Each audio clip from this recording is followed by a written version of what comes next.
Hello friends, welcome to life easy. ಇವತ್ತಿನ easy ಅಷ್ಟೇ ಅಲ್ಲ ಟೇಸ್ಟಿಯಾಗಿ ಆಗುವಂಥ ರೆಸಿಪಿ, ನಾನ್ ವೆಜ್ ರೆಸಿಪಿ ನಾನು ತೊಗೊಂಬಂದಿದ್ದೀನಿ. ಸೊ ಇವತ್ತು ನಾವು ಮಾಡ್ತಾ ಇರೋವಂಥದ್ದು ಚಿಕನನ್ನು ಬಳಸಿ ಚಿಕನ್ ಗ್ರೇವಿ ಅಥವಾ ಚಿಕನ್ ಮಸಾಲ ಹೇಗೆ ಮಾಡೋದು ಅಂತ ನೋಡೋಣ. ಪಂಜಾಬಿ ಸ್ಟೈಲಲ್ಲಿ ಮಾಡ್ತಾ ಇರೋದ್ರಿಂದ ಸ್ವಲ್ಪ ಮಸಾಲೆಗಳೆಲ್ಲ ಹೆವಿಯಾಗಿ ಇರುತ್ತೆ. ಸೊ ಈ ಗ್ರೇವಿಯನ್ನು ನಾವು ಚಪಾತಿ, ಪೂರಿ, ರೋಟಿ ಅಷ್ಟೇ ಅಲ್ಲ ಅನ್ನ, ಬಿರಿಯಾನಿಗೂ ಕೂಡ ನಾವು ಸೈಡ್ ಡಿಶಲ್ಲಿ ತೊಗೋಬೋದು. ತುಂಬ ರುಚಿಯಾಗುತ್ತೆ. ಮಳೆಗಾಲಕ್ಕಂತೂ ಹೇಳಿ ಮಾಡಿಸಿದಂಥ ರೆಸಿಪಿ ಅಂತಲೇ ಹೇಳ್ಬೋದು. ಸುಲಭವಾಗಿ ಮಾಡ್ಕೋಬೋದು, ಕಡಿಮೆ ಸಮಯದಲ್ಲಿ ಕೂಡ ಮಾಡ್ಕೋಬೋದು. ಹೇಗೆ ಮಾಡೋದು ಅಂತ ನೋಡೋಣ ಬನ್ನಿ. ರೆಸಿಪಿ ಶುರು ಮಾಡೋಕ್ಕೆ ಮುಂಚೆ ನನ್ನ ಚಾನಲನ್ನು ಸಬ್ಸ್ಕ್ರೈಬ್ ಮಾಡ್ಕೊಳ್ಳಿಲ್ಲ ಅಂದರೆ ಪ್ಲೀಸ್ ನನ್ನ ಚಾನಲನ್ನು ಸಬ್ಸ್ಕ್ರೈಬ್ ಮಾಡ್ಕೊಳ್ಳಿ. ಇದೇ ರೀತಿ ಸುಲಭವಾಗಿ, ಈಸಿಯಾಗಿ ಹಾಗೆ ಟೇಸ್ಟಿಯಾಗಿ ಬರುವಂಥ ರೆಸಿಪೀಸ್ನ ನಾನು ಶೇರ್ ಮಾಡ್ತಾ ಇರ್ತೀನಿ. ಸೊ ರೆಸಿಪಿ ಹೇಗೆ ಮಾಡೋದು ಅಂತ ನೋಡೋಣ. ನಾವಿವತ್ತು ಮಾಡ್ತಾ ಇರೋವಂಥದ್ದು ಚಿಕನ್ ಗ್ರೇವಿ ಆಗಿರೋದ್ರಿಂದ ಸುಮಾರು 3/4 kg ಚಿಕನನ್ನು ನಾನು ಫಸ್ಟ್ ನೀಟಾಗಿ ವಾಶ್ ಮಾಡಿ ಇಟ್ಕೊಂಡಿದ್ದೀನಿ. ಆ ಚಿಕನ್ಗೆ ಇವಾಗ ಫಸ್ಟಾಗಿ ನಾವು ಮ್ಯಾರಿನೇಟ್ ಮಾಡ್ಕೋಬೇಕು, ಅಂದರೆ ಮಸಾಲೆಗಳನ್ನೆಲ್ಲ ಹಚ್ಚಿ ಇಟ್ಕೋಬೇಕು. ಸುಮಾರು 1.5 ಸ್ಪೂನಷ್ಟು ಶುಂಠಿ ಬೆಳ್ಳುಳ್ಳಿ ಪೇಸ್ಟ್, ಸ್ವಲ್ಪ ಅರಿಶಿನ, ಅಚ್ಕಾರದ ಪುಡಿ, ಕಾಶ್ಮೀರಿ ರೆಡ್ ಚಿಲ್ಲಿ ಪೌಡರ್, ರುಚಿಗೆ ಬೇಕಾಗುವಷ್ಟು ಉಪ್ಪು, ಹಾಗೆ 2 ಸ್ಪೂನಷ್ಟು ಚಿಕನ್ ಮಸಾಲ. ಈ ಮಸಾಲೆಗಳನ್ನೆಲ್ಲ ಚಿಕನ್ಗೆ ಹಚ್ಚಿ ಇಟ್ಟಾಗ ಚೆನ್ನಾಗಿ ಮಸಾಲೆ ಚಿಕನ್ಗೆ ಹಿಡಿಯುತ್ತೆ. ಹಾಗೆ 1 ಸ್ಪೂನಷ್ಟು ಧನಿಯಾ ಪೌಡರ್. ಇದಿಷ್ಟನ್ನು ನೀಟಾಗಿ ಮಿಕ್ಸ್ ಮಾಡ್ಕೊಳ್ಳೋಣ. ಇದ್ರ ಜೊತೆಗೆ ನಾವು 1 ಕಪ್ಪಷ್ಟು ಮೊಸರನ್ನ ಹಾಕಿ ಇಡೋದ್ರಿಂದ ಚಿಕನ್ ಚೆನ್ನಾಗಿ ಟೆಂಡರ್ ಆಗುತ್ತೆ, ಅಂದರೆ ಚೆನ್ನಾಗಿ ನೆಂದಿರುತ್ತೆ. ಸೊ ನಾವು ಗ್ರೇವಿ ಮಾಡಿದಾಗ ಇನ್ನೂ ಹೆಚ್ಚಿನ ರುಚಿ ಕೊಡುತ್ತೆ. ಮಸಾಲೆಗಳ ಜೊತೆಗೆ ಸ್ವಲ್ಪ ಮೊಸರು, ಉಪ್ಪು ಎಲ್ಲ ಹಾಕಿ ಇಟ್ಟಾಗ ಚೆನ್ನಾಗಿ ಮಸಾಲೆ ಚಿಕನ್ಗೆ ಅಂಟ್ಕೊಳ್ಳೋದಷ್ಟೇ ಅಲ್ಲ, ಒಳಗಿನವರೆಗೂ ಮಸಾಲೆ ಚೆನ್ನಾಗಿ ಹಿಡಿಯುತ್ತೆ. ಇದನ್ನೆಲ್ಲ ಹಚ್ಚಿ ಸುಮಾರು 1 ಗಂಟೆ ಕಾಲ ನಾವು ಮ್ಯಾರಿನೇಟ್ ಮಾಡಿ ಇಡಬೇಕು. ಇನ್ಸ್ಟಂಟಾಗಿ ಕೂಡ ಮಾಡ್ಕೋಬೋದು, ಆದರೆ ಸ್ವಲ್ಪ ಹೊತ್ತು ಈ ಥರ ಮಸಾಲೆ ಹಚ್ಚಿ ಇಡೋದ್ರಿಂದ ಚೆನ್ನಾಗಿ ಅದರ ಒಳಗಡೆವರೆಗೂ, ಚಿಕನ್ ಒಳಗಡೆವರೆಗೂ ಈ ಮಸಾಲೆ ಎಲ್ಲ ಹಿಡಿಯುತ್ತೆ. 1 ಗಂಟೆ ಈ ಮಸಾಲೆ ಎಲ್ಲ ಹಚ್ಚಿಟ್ಟು ನಂತರ ನಾವು ಗ್ರೇವಿ ಮಾಡ್ಕೋಬೋದು ಅಥವಾ ಇನ್ಸ್ಟಂಟಾಗಿ ಕೂಡ ಮಾಡ್ಕೋಬೋದು.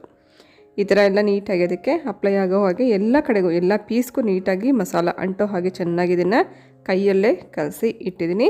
ಇದನ್ನು ಸ್ವಲ್ಪ ಹೊತ್ತು ನೆನೆಸೋಕ್ಕಿಟ್ಟು ಅಷ್ಟೊತ್ತಿಗೆ ನಾವು ಇದಕ್ಕೆ ಬೇಕಾಗಿರುವಂಥ ಬೇರೆ ಪ್ರಿಪ್ರೇಷನ್ಸ್, ಮಸಾಲ ಅಥವಾ ಗ್ರೇವಿಗೆ ಏನು ಬೇಕು ಅದನ್ನೆಲ್ಲ ಮಾಡ್ಕೊಳ್ಳೋಣ.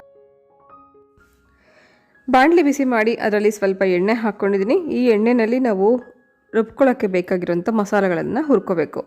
ದೊಡ್ಡ ಏಲಕ್ಕಿ 2 ಪೀಸಷ್ಟು ಚಕ್ಕೆ, 4 ಲವಂಗ, ಹಾಗೆ ಸಣ್ಣ ಏಲಕ್ಕಿ 2.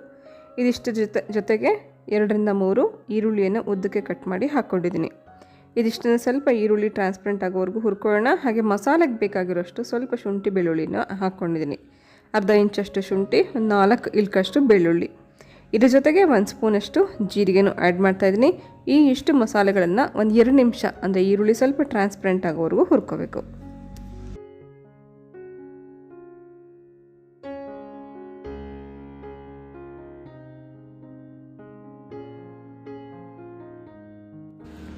ಹುರಿದಿರೋವಂಥ ಮಸಾಲೆ ಎಲ್ಲ ಮಿಕ್ಸಿ ಜಾರಲ್ಲಿ ಹಾಕಿ 1-2 ನಿಮಿಷ ಹೀಗೆ ಓಪನ್ ಮಾಡಿ ಬಿಟ್ಟಿರೋಣ. ಸ್ವಲ್ಪ ಬಿಸಿ ತಣ್ಣಗಾದ ನಂತರ ನಾವು ಇದನ್ನು ರುಬ್ಬೋದಕ್ಕೆ ಬಳಸ್ಕೋಬೋದು. ಸೊ ಫಸ್ಟು 1-2 ನಿಮಿಷ ಇದನ್ನು ಹಾಗೆ ಗ್ರೈಂಡ್ ಮಾಡಿಕೊಂಡು ನಂತರ ಸ್ವಲ್ಪ ನೀರು ಹಾಕಿ ನುಣ್ಣಗಾಗೋವರೆಗೂ ಇದನ್ನು ರುಬ್ಬಿಟ್ಕೊಳ್ಳೋಣ. ಮತ್ತು ಬಾಣಲಿನಲ್ಲಿ ಸ್ವಲ್ಪ ಎಣ್ಣೆ ಹಾಕ್ಕೊಂಡಿದ್ದೀನಿ. ಈ ಎಣ್ಣೆಯಲ್ಲಿ ನಾವು ರುಬ್ಬಿರೋ ಅಂಥ ಮಸಾಲೆನೆಲ್ಲ 1-2 ನಿಮಿಷ ಹುರ್ಕೋಬೇಕು. ಸೊ ಈ ಮಸಾಲೆ ಹುರ್ಕೊಂಡ ನಂತರ ನಾವು ನೆಕ್ಸ್ಟ್ ಪ್ರೊಸೀಜರ್ಗೆ ಹೋಗೋಣ.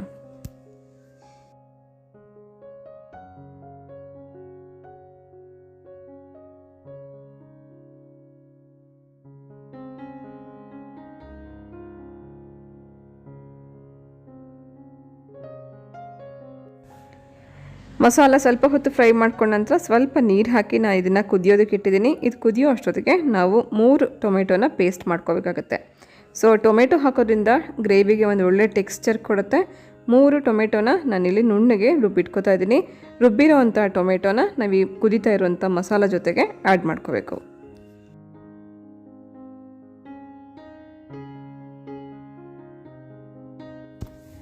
ಟೊಮೆಟೊ ಪ್ಯೂರಿ ಹಾಕಿದ ನಂತರ 1-2 ನಿಮಿಷ ಇದನ್ನು ಕೈ ಆಡಿಸ್ಕೊಂಡು ಈ ಗ್ರೇವಿಗೆ ಬೇಕಾಗುವಷ್ಟು ಮಸಾಲ ಮಾತ್ರ ನಾವು ಇವಾಗ ಹಾಕ್ಕೊಳ್ಳೋಣ.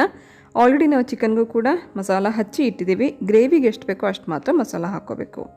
ಸ್ವಲ್ಪ ಚಿಲ್ಲಿ ಪೌಡರ್, ಸ್ವಲ್ಪ ಧನಿಯಾ, ಹಾಗೆ ಸ್ವಲ್ಪ ಅರಿಶಿನ, ಇದಿಷ್ಟು ಪೌಡರ್ಸ್ನ ಹಾಕ್ಕೊಂಡು 2 ನಿಮಿಷ ಮತ್ತೆ ಒಂದು ಸತಿ ಹುರ್ಕೋಬೇಕು.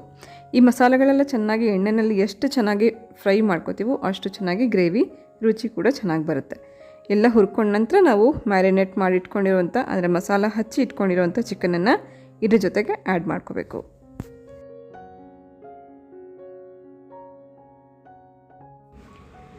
ಮಳೆಗಾಲಕ್ಕೆ ಮತ್ತು ಚಳಿಗಾಲಕ್ಕಂತೂ ಇದು ಹೇಳಿ ಮಾಡಿಸಿದಂಥ ರೆಸಿಪಿ ಅಂತ ಯಾಕೆ ಹೇಳಿದ್ವಿ ಅಂದರೆ, ಈ ಟೈಮಲ್ಲಿ ಬಾಯಿಗೆ ತುಂಬಾ ರುಚಿಯಾಗಿರುವಂಥ ಒಂದು ತಿಂಡಿ ಬೇಕು ಅಂತ ಅನಿಸುತ್ತೆ.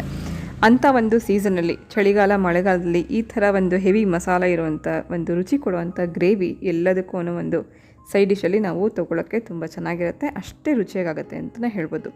ಮಸಾಲೆಗಳೆಲ್ಲ ಹಾಕಿ, ಚಿಕನ್ ಹಾಕಿ 2 ನಿಮಿಷ ಇದನ್ನು ಮಿಕ್ಸ್ ಮಾಡಿ, ನಮಗೆ ಎಷ್ಟು ಗಟ್ಟಿ ಬೇಕು ಅಂತ ಥಿಕ್ನೆಸ್ ನೋಡಿಕೊಂಡು ನೀರನ್ನು ಹಾಕಿ 15 ನಿಮಿಷ ಸಿಮ್ಮಲ್ಲಿ ಇಟ್ಕೊಂಡು ನಾವು ಇದನ್ನು ಬೇಯಿಸ್ಕೋಬೇಕು. ಚಿಕನ್ ಕೂಡ ಚೆನ್ನಾಗಿ ಬೇಯುತ್ತೆ, ಹಾಗೆ ಮಸಾಲ ಎಲ್ಲ ಚೆನ್ನಾಗಿ ಕುದ್ದು ಇದರ ರುಚಿ ಇನ್ನೂ ಚೆನ್ನಾಗಿ ಎನ್ಹಾನ್ಸ್ ಆಗುತ್ತೆ. ಈ ರೀತಿ ಮಾಡ್ಕೊಂಡಂಥ ಗ್ರೇವಿ ನಾವು ಎಲ್ಲದಕ್ಕೂ ಸೈಡ್ ಡಿಶಲ್ಲಿ ತೊಗೋಬೋದು ಅಂತ ನಾನು ಆಗಲೇ ಹೇಳಿದಾಗೆ, ಈವನ್ ವೈಟ್ ರೈಸ್ ಜೊತೆಗೂ ಕೂಡ ತುಂಬ ಚೆನ್ನಾಗಿರುತ್ತೆ. ಹಾಗಿದ್ರೆ ಈ ರೆಸಿಪಿಯನ್ನು ನೀವು ಕೂಡ ಟ್ರೈ ಮಾಡಿ. ಇದನ್ನು 15 ನಿಮಿಷ ಕುದಿಸ್ಕೊಂಡ ನಂತರ ಮೇಲ್ಗಡೆ ಸ್ವಲ್ಪ ಎಣ್ಣೆ ತೇಲ್ದಂಗೆ ಆಗಿರುತ್ತೆ, ಅಂದರೆ ಇದು ಚೆನ್ನಾಗಿ ಬೆಂದಿದೆ ಅಂತ ಅರ್ಥ. ಕೊನೆಯಲ್ಲಿ ಫ್ಲೇವರ್ಗೋಸ್ಕರ ಸ್ವಲ್ಪ ಕಸೂರಿ ಮೇಥಿನ ಹಾಕ್ತಾಯಿದ್ದೀನಿ. ಕಸೂರಿ ಮೇಥಿ ಪೌಡರ್ ಕೂಡ ಮಾಡಿ ಕೈಯಲ್ಲಿ ಕ್ರಷ್ ಮಾಡಿ ಕೂಡ ಹಾಕ್ಕೊಂಡ್ರೆ ಇನ್ನೂ ಚೆನ್ನಾಗಿ ಘಮ ಬರುತ್ತೆ. ಈ ರೀತಿ ಮಾಡ್ಕೊಂಡಂಥ ಗ್ರೇವಿಯನ್ನು ಎಲ್ಲದಕ್ಕೂ ಸೈಡ್ ಡಿಶಲ್ಲಿ ನಾವು ತೊಗೋಬೋದು, ತುಂಬ ರುಚಿಯಾಗುತ್ತೆ. ಸೊ ನೀವೊಮ್ಮೆ ಟ್ರೈ ಮಾಡಿ ಹೇಗಿತ್ತು ಅಂತ ಮಾಡಿದ ಮೇಲೆ ಫೀಡ್ಬ್ಯಾಕ್ ಕಳಿಸಿ. ಸೊ ಈ ರೆಸಿಪಿಯನ್ನು ನಿಮಗೆ ಡೆಡಿಕೇಟ್ ಮಾಡ್ತಾಯಿದ್ದೀನಿ. ಈ ಮಳೆಗಾಲಕ್ಕೆ ನೀವು ಕೂಡ ಟ್ರೈ ಮಾಡಲಿ ಅನ್ನೋಕ್ಕೋಸ್ಕರ ಈ ರೆಸಿಪಿ ಜೊತೆಗೆ ನಾನು ಹೊರಡ್ತಾ ಇದ್ದೀನಿ. ನಾಳೆ ಮತ್ತೆ ಸಿಗ್ತೀನಿ ಇನ್ನೊಂದು ರೆಸಿಪಿ ಜೊತೆಗೆ. ಸೊ ಇದೇ ರೀತಿ ನನ್ನ ವೀಡಿಯೋಸ್ನ ನೋಡ್ತಾ ಇರಿ, ಲೈಕ್ ಮಾಡ್ತಾರೆ, ನಿಮ್ಮ ಫ್ರೆಂಡ್ಸ್ ಆ್ಯಂಡ್ ಫ್ಯಾಮಿಲಿಗೂ ನನ್ನ ರೆಸಿಪೀಸ್ನ ಶೇರ್ ಮಾಡ್ತಾಯಿರಿ. ಹೊಸಬ್ರು ಯಾರು ನೋಡ್ತಾ ಇದ್ದರೆ ಪ್ಲೀಸ್ ನನ್ನ ಚಾನಲನ್ನು ಸಬ್ಸ್ಕ್ರೈಬ್ ಮಾಡ್ಕೊಂಡು ನೋಡಿ. ಇದೇ ರೀತಿ ಸುಲಭವಾಗಿ ಕಲಿಯುವಂಥ ಟೇಸ್ಟಿಯಾಗಿ ಬರುವಂಥ ರೆಸಿಪೀಸ್ನ ನಾನು ಶೇರ್ ಮಾಡ್ತಾ ಇರ್ತೀನಿ. ಇವತ್ತಿನ ಈ ರೆಸಿಪಿ ಜೊತೆಗೆ ನಾನು ಹೊರಡ್ತಾ ಇದ್ದೀನಿ. ಮತ್ತೆ ಸಿಗ್ತೀನಿ ನಾಳೆ ಇನ್ನೊಂದು ಹೊಸ ರೆಸಿಪಿ ಜೊತೆಗೆ. Thanks for watching.